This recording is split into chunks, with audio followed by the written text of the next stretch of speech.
Ladies and gentlemen of the YouTube universe, what is going on with you on this Saturday? It is Saturday, November 3rd, 2022, 3 o'clock p.m. California time. I'm, of course, your always gracious host, Fallon from GoNootropics.com, coming at you with the coffee. Cheers. Good to see you guys. Thank you for popping through as we roll through on this Saturday with another video. Today marks day number 27, 26 or 27 or 28 of the 30-day no kratom challenge. You know, once you stop keeping track of the days and the days start blending together, that's kind of when you know you're out of the weeds. That's kind of when you know things are getting better. You know, because when you're in the thick of it, it's like every day is tracked. Every day is tracked and managed, and you're like a prisoner marking the days on the wall, just scratching the days into the wall. And that day you start to forget about what day it is and how far you've come. That's kind of the day where the Kraken has left your body, but now it is leaving the mind. It is leaving the mind. First, the Kraken leaves the body, and then it leaves the mind. And that day can take longer for some. It can be shorter for others. But once you start losing track of the days and you start thinking about the Kratom less and less, that's when you know you're on a good path indeed. So today we're talking about how addictive is Kratom.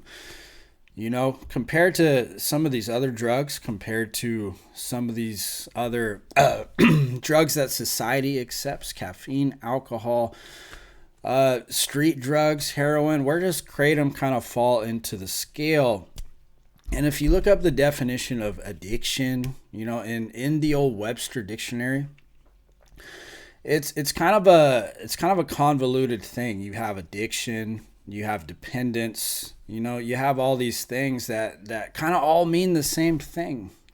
But if you look up addiction in the dictionary, you see that it's also characterized by drug-seeking behavior, and it's also very characterized by the prioritization of the drug itself in relation to the normal things that you have to do in your day-to-day life. So for instance, going to work, you might prioritize the addiction over going to work.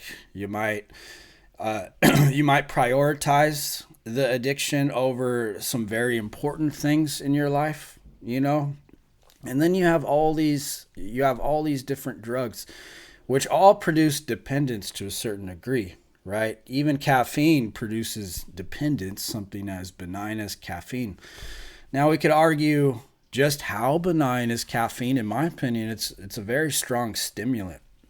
But are you going to prioritize that addiction over getting to work on time, over going to your brother's wedding or going to a wedding? Are you going to prioritize getting a cup of coffee over doing something that is arguably much more important? Now, for the true addict, he or she will certainly prioritize the drug over, you know, going to the wedding, or going to this important event, or doing something important, or paying a certain bill. He's going to prioritize the drug. He's going to allocate money to the drug first before he even thinks about paying his bills, right? If you're addicted to one of these harder substances, you're going to prioritize money. You're going to allocate the money that you make towards that drug, and other things like your electrical bill are going to fall to the wayside because you need it. This is addiction in my mind. And that's kind of what differentiates it when we talk about drugs, the caffeine, Kratom. The big differentiator is, are you prioritizing this thing over your life being functional, going to things that you know you need to do, paying bills that you know you need to pay? Once you start prioritizing the drug over some type of important event, that's when you know that you're kind of getting into that realm of being an addict, right? So where does Kratom fall on this map? When we look at Kratom and we ask, you know, is Kratom addictive? do you prioritize the Kratom over doing other things? Now, I could look back on my usage with Kratom, and I could say, yeah, there have been times where I was late to certain things because I ran out of Kratom. I had to go to the smoke shop to get a couple extracts. I was late to work on a number of occasions because I had to go get this thing. Now, it wasn't always the case. There were also many times where I was like, you know what, I'll just suffer through the temporary withdrawals and just go do this thing, even though I don't have Kratom. And you just can't simply say that about other drugs. Certainly, if I was addicted to heroin or certainly addicted to one of these harder opiates, it would become a very top priority for me to prioritize that thing.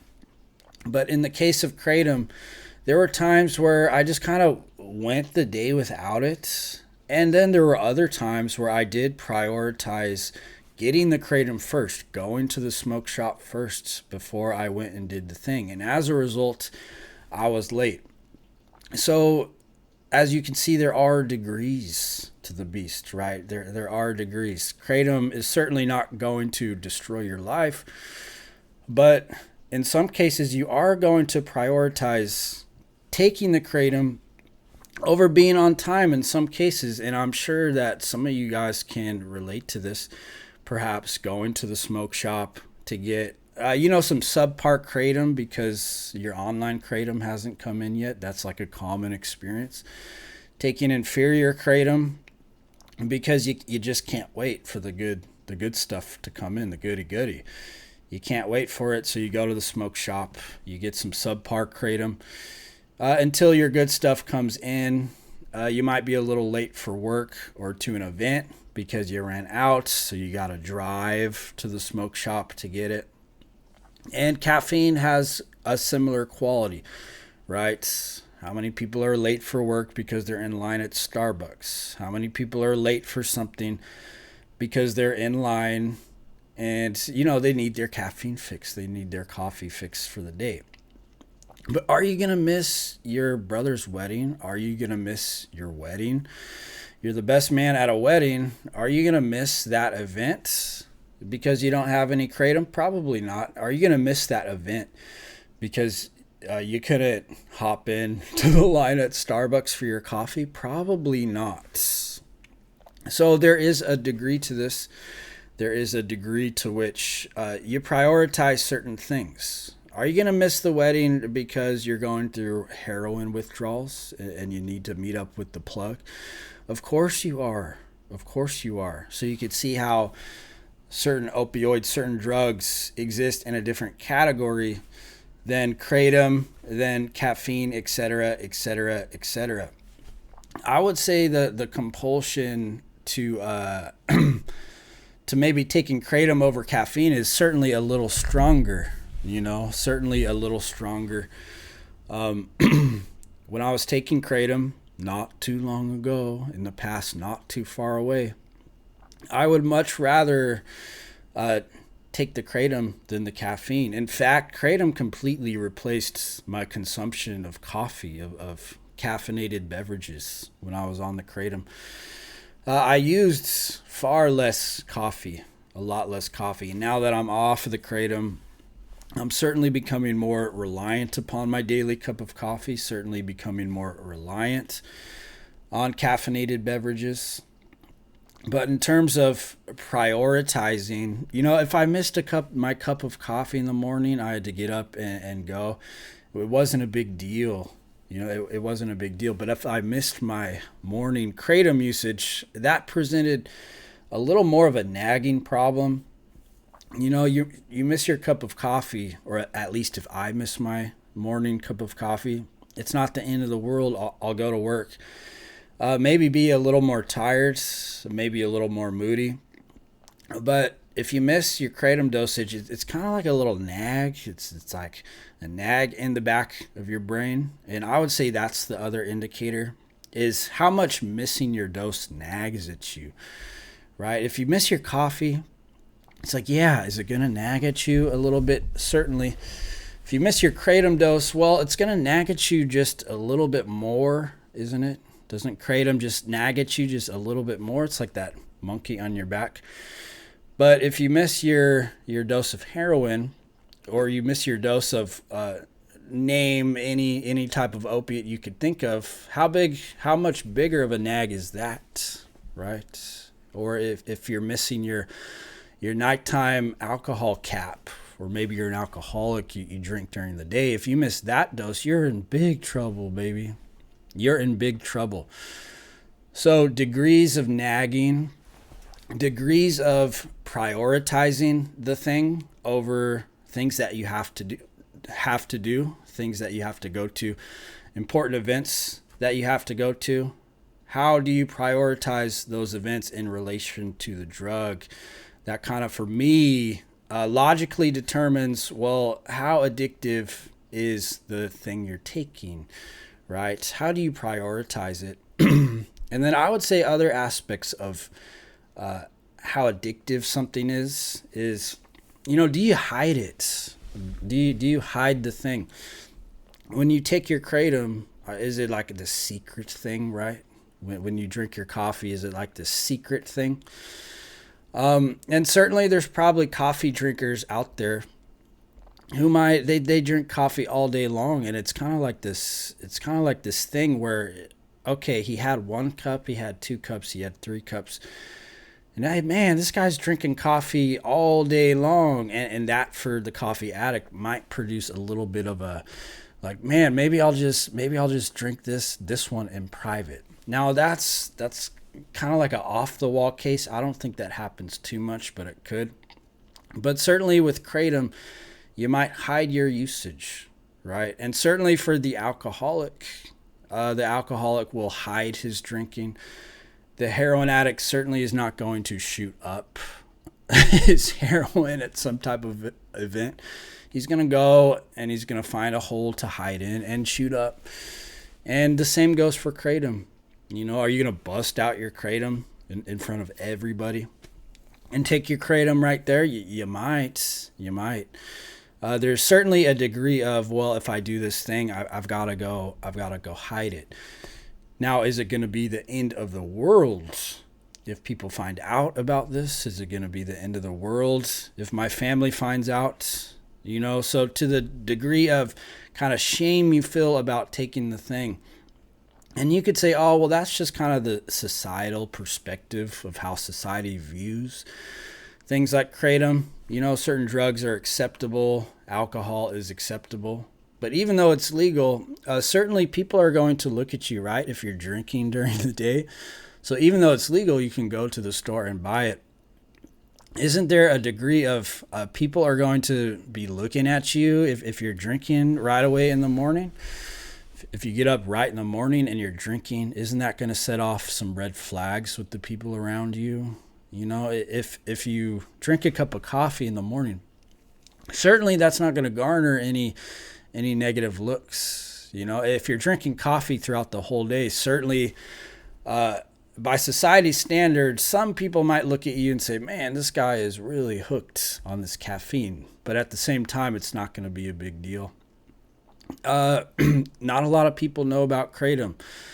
So if you're taking this kind of strange looking green powder, you're tossing and washing at the dinner table or in front of others, certainly that's going to garner some unwanted attention. And truth be told, people don't know about Kratom. They're going to be like, what is this? What are you taking? What is this thing? And then it's just going to be this thing where you got to explain it. So the degree of shame, hiding the consumption of the drug, hiding the consumption of whatever you're taking. And certainly you guys can relate to taking the Kratom in private, or the Kratom kind of causing problems with your significant other. We saw this happen with psych substance. The Kratom became this thing where it was causing a rift between him and his wife, I believe.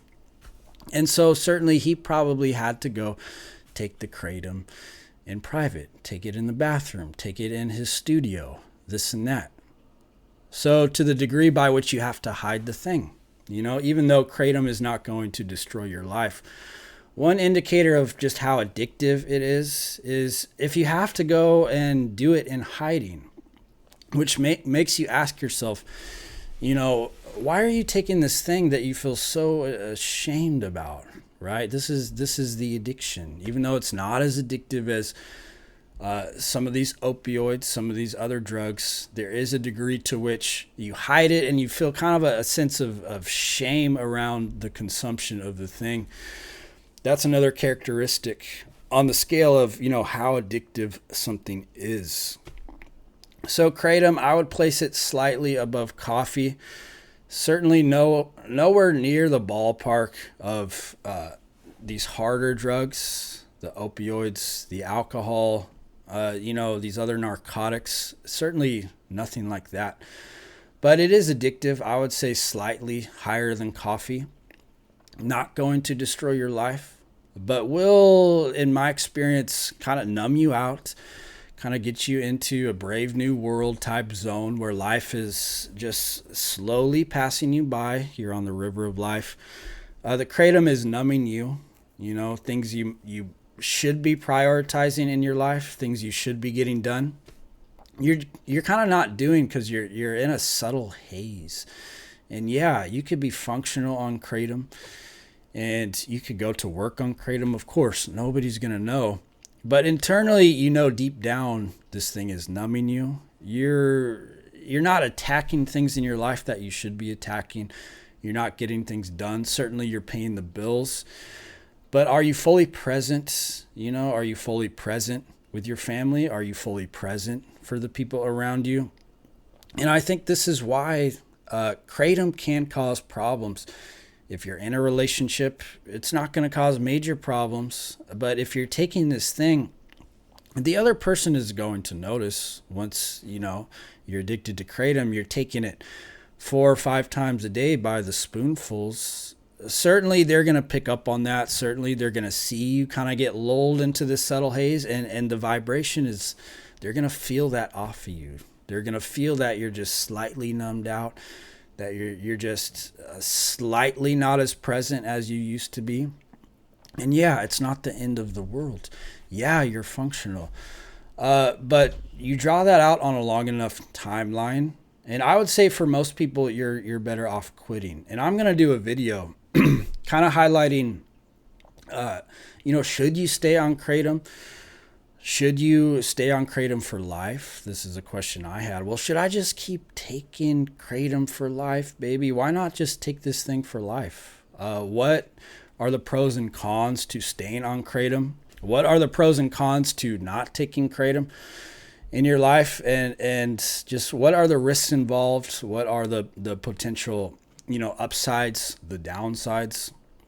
I would say for a lot of people, especially younger, with goals, Kratom is not something you should be taking if you're not dealing with pain. But certainly for some individuals, there's obvious use cases where staying on Kratom makes the most sense. Staying on Kratom for me does not make any sense in my current life. Given my age, given the things that I want to do and accomplish, for me it doesn't make much sense, but for others it might. Depending on your age, your life situation, just where you are. Some people don't need to push anymore in life. It's just the truth. Some people don't need to push. You don't need to try hard. You're older, you're retired, you're settled in. Life is on cruise control. You got some pain. Even maybe mental pain that the Kratom helps you with. There's certainly an argument for staying on Kratom. But there's certainly an argument for getting off of the Kratom too, battling the withdrawals, taking part in the 30-day no Kratom challenge, and ridding your life of the green sludge, slaying the Kraken once and for all. So that is the video of the day, ladies and gentlemen. Kratom, slightly more addictive than coffee. You're going to prioritize it slightly over other things. It's going to affect your life. In these kind of subtle ways that turn out to kind of be big things later down the road, as some people have found out. And that's how the cookie crumbles. It's not going to destroy your life. It is addictive. I don't think anybody can deny that. But you're not going to end up on the streets. You're not going to end up,